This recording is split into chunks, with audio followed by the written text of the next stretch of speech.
Welcome back to another episode of Real Talk with Gezey. I'm your host, Gezey. Today, we will be talking about voting, the importance of voting, can felons vote, and who you should really vote for. Because sometimes they send you out there and you just don't know who to vote for. So let's have a real conversation right now and let's get into it. 12 years, 85%. I did it. I stood on it. Thing about the streets is you can be caught up at the wrong place at the wrong time. I still got partners out there. You can't expect everybody to see things the way you see it when everybody didn't go through what you went through. Real topics, real stories, real events. Get my real outfit. So like I said, on this episode of Real Talk with Gezey, I just want to discuss the importance of voting. Does your vote matter? Does your vote count? Can felons vote, and who we should vote for? Now, I've been seeing posts, I've been seeing comments, I've been seeing a lot of things, and I tend to not scroll like that so much, but I'll be looking for certain things sometimes, and I will end up scrolling. So I see a lot of people push people to vote, right? But I've been seeing someone, one of my friends actually, mention they don't know who to vote for. And they're not saying it in an ignorant way. They speaking on it in a sense to where they believe, and I feel them as well. Candidates should put themselves out there more. Candidates should speak exactly on what policies they're coming for, like everything that you want a person to vote for you, yet we don't even know nothing about what you're pushing. You know what I'm saying? So we hear these things in the bigger politics, like presidential elections and stuff like that. We'll see the constant commercials and so much of that. Nowadays, these local politicians may not have the big budget, but still, like, we supposed to know y'all policies. We supposed to be knowing what y'all stand for, what y'all pushing, what kind of solutions that y'all are trying to bring to the state of South Carolina. Now, big shout out to Jermaine Johnson.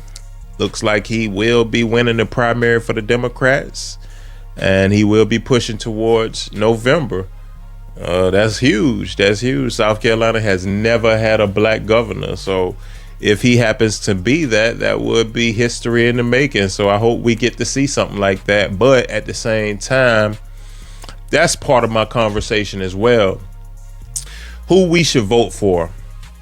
I don't think you should vote based off white, black. I don't think you should vote based off Republican, Democrat. I feel like people should vote based off policies. Who represents what you like? Because I'm gonna tell you the bad part. And me and my boy Turn Me Up June had a conversation about this. I want to say last year or the year before last, but it's about, should you vote straight Democrat or should you vote straight Republican? I don't believe so. Just looking at how it rolls out, I don't believe no party should have that much power. You know how like the government do shutdowns and stuff like that every now and then? Well, pretty much every 4 years it's going to be a government shutdown because either there's a Republican in the House and Democrats run the House and they not coming together. I feel like that's because of people voting straight Democrat or straight Republican. I don't think that's what we should be doing. My mama, when I was 18, she told me, when I'm able to vote again, just vote everything Democrat, all Democrat. And I listened to her, but I never voted. Clearly, I never voted because I kept getting in trouble. I kept getting on probation. And then I did 12 and a half years in prison. So I never had the opportunity to vote. So now that I do, I just registered. I will be voting this year. But here's the thing. I'm not voting based off black. It would be great to see a black governor in the state of South Carolina. Cool. But that don't make everything all good. We got a black solicitor over here, Chip Finney. But he'll do you dirty. You know what I mean? So it ain't all about your color. It ain't all about your race. It's about your policies. It's about what you believe. A lot of people want certain things, but you got to also realize the governor, the president, all these people only have limited amount of power. You know, you still have the Senate, you still have the House. And that's why people push for Dems and push for Republicans, because it's like you're pushing for an agenda and you think that it's going to get pushed through because, you know, you got the Republicans on your side. But the biggest things are when Republicans and Democrats can come together and push one common cause. Those are the biggest situations, if you ask me. So I never agreed with vote all Republican, vote all Democrat. I just can't see how that's beneficial, besides giving one side too much power. And then basically when the other side gets that power, they try to put their foot down on the other side because of the power that they had. So I don't like none of that. You know what I'm saying? At all. Now, let's get to this. Let's get to can felons vote? Now, I've been living with this since I was 17. I was able to vote at 18, but I wasn't able to vote because I was on probation. For the first time in my whole entire life, I got on probation at 18 because I got caught up at 17, went to jail, and it was a little marijuana charge. It wasn't nothing that serious, but probation. So my whole life, I knew that you could not be on any type of paperwork and vote. You can't be incarcerated in prison, but if you're a pretrial detainee, which means you're in the county jail just waiting to, you know, go up, then you are able to vote. This is a misconceptions. I mean, a lot of people don't know this, but hey, it's best that somebody tells y'all this. I do feel like candidates should put themselves out there more as far as the policies. I do feel like candidates should step to each county that they, you know, drive yourselves around these counties, hold a debate, invite your parties to the debate. Also, I mean, just jump out there, man. Jump out there, meet the people. We want to see you. We want to know who you are and what you're representing. I'm just being honest. And if you want to come on Real Talk with Gezey, you're more than welcome as well, because I'm going to ask you the hard questions. I'm going to ask you the tough questions, and I'm going to treat you with respect, whether you're Republican, Democrat, Green Party, or Independent. It don't matter to me. We're going to treat you with respect over here.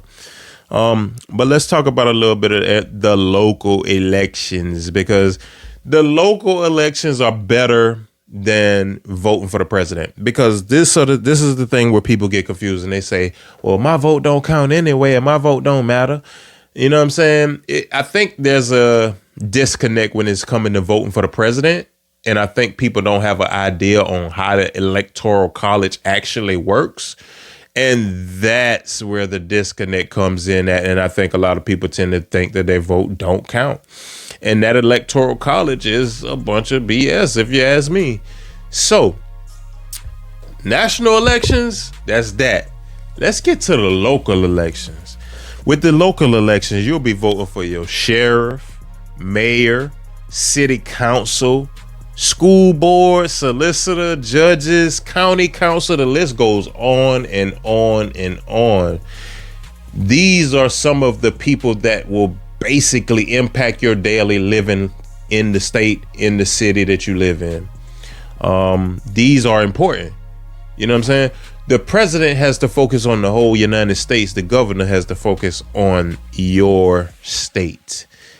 The county councilmen and stuff like that, sheriff and stuff like that, they're focusing on a specific district, a specific area, specific city, county. Like, that makes it more impactful for you to vote, because you want to make sure that you know who your mayor is, what your mayor represents.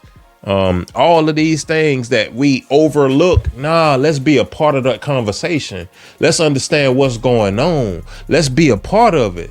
Let's not be behind and let them vote and then they get everybody that they want because they know what they're trying to get accomplished. No, let's not do that. Let's not do that at all. Let's be a part of the program. Let's be a part of the conversation, and let's understand what these people pushing. I don't care if they're Republican or Democrat. I'm gonna vote for who works for me. Like, I'm gonna vote for who I think has the best plans for me in general and my people. A lot of people voted for Trump last go round and they regret it now. Trump sold a lot of people on a lot of stuff, but I mean, they regretting it right now, man. And so these local things that we basically vote for right now, everything that I just mentioned and more, these are some of the things that they affect. They affect your local law enforcement. They affect the school's policies. They affect property taxes, community development, public safety, local spending, property taxes, state taxes. These are some of the things when you vote, you voting for these people who has control over these things. You know, everybody wants to legalize marijuana and stuff like that. Everybody wants to do stuff like that. But what about the little things? What about the fact that a felon who has drug charges ever since 1996, a felon with drug charges cannot get any type of food stamp? What about that? Nobody want to have that kind of conversation, right? These are the conversations I would like to have with my politicians. What about pushing for this 85% to drop? Because in prison, when a person gets sentenced to 30 years and they have to do 85% of that, what's the incentive for them to be good? Like no parole. You got to do 85% of the time. So why are they going to go to prison and be a good boy? I'm just trying to understand, help me help you, because I want to understand what's going on. I want to understand the disconnect in two different people, because I know they have victim advocate groups who stand up and speak on behalf of victims so that they never drop the 85%. We got to get rid of that 85%. We got to get rid of that 85%, man. It does us no justice. That's not the reason I don't want to go back to prison. It ain't because of 85%. It's because of the mistreatment that y'all do. It's because of putting a person back in lockup in 6 months. It's because y'all paint the windows with paint so a person can't see the sunlight. These are the reasons why I don't want to go back to prison, and more reasons. But it ain't the 85%. Y'all think y'all stopping the recidivism rate with the 85%, but that's not what it is. That's not what it is. Let's get our politicians to understand where we coming from so they can have a feeling or a sense on why we feel the way we feel. Nobody could get through the government McMaster. I don't even know why he was the governor, but nobody could get through to him. I'm glad he getting up out of there. Jermaine Johnson, I want to know what you stand for. I looked on your page. I seen you posts and stuff like that, but I want to hear you speak, and I want to know exactly what you stand for. Along with, I don't know if Pamela Yvette or Alan Wilson is the other person on the Republican side who's going to be the Republican nominee for governor of South Carolina. I'm not sure which one of them it is, but I believe Pamela Yvette had a lot of leverage. I think Trump endorsed her. And Alan Wilson, who is currently the Attorney General, I believe he's a head person running for governor on the Republican side, and he just may get the nominee. But I want to know what y'all representing. I want to know what y'all bringing. I want to know what y'all doing for the community of the black people. What are y'all going to do for felons? Are y'all just gonna keep y'all knee on our neck? Like, I want to know these things. These are the questions that I have for the politicians. What changes will you make? What promises can you keep? Because a governor can do a lot of things, but will they? That's all on them. Now, as somebody who spent 15 years incarcerated, this part is personal to me. You know what I'm saying? Just voting and the criminal justice system in general. It's a lot of changes need to be made. A lot of adjustments need to be made. And, you know, a lot of formerly incarcerated people don't even know their rights. Don't even know that they can vote when they come home. As long as you're not on probation or parole or no type of supervision, you can vote. I want to push more reentry programs. Elected officials need to know about what's going on behind the prison walls. They need to know because changes need to be made. And if we can't get nobody's attention, then, you know, what's going on? So I'm representing and I'm speaking for the incarcerated individuals, not only them, but like I said, felons coming home from prison. If you got a drug charge, you can't get food stamps. You can't get SNAP benefits, basically. And I think that's BS, especially when you did over a decade in prison. Something need to change, at least with that and other things as well. So these are some of the issues that we have that need to be corrected. It's a lot more issues that need to be corrected. Don't get me wrong. The roads, the potholes is messed up. Some of the laws we got is messed up. I don't like the open carry. I wish that, because in Texas, after 5 years, you get your gun rights reinstated. Yeah. Your gun rights is reinstated to some extent in Texas. So if y'all believe in open carry, then what do y'all want us to do as a felon? Just not carry nothing, not protect our household, not protect our family? No. Come on. Give us some type of leeway to legally do that. Give us some type of leeway so we can legally protect our household. Even if it's just in the household.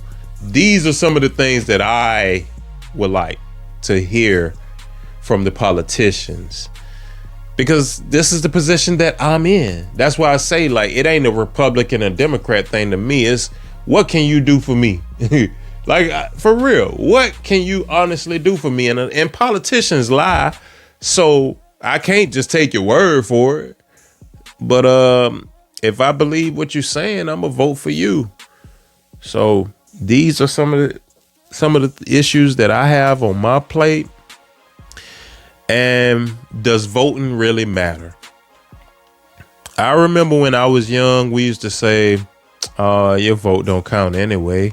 It's rigged. They already know who's gonna win.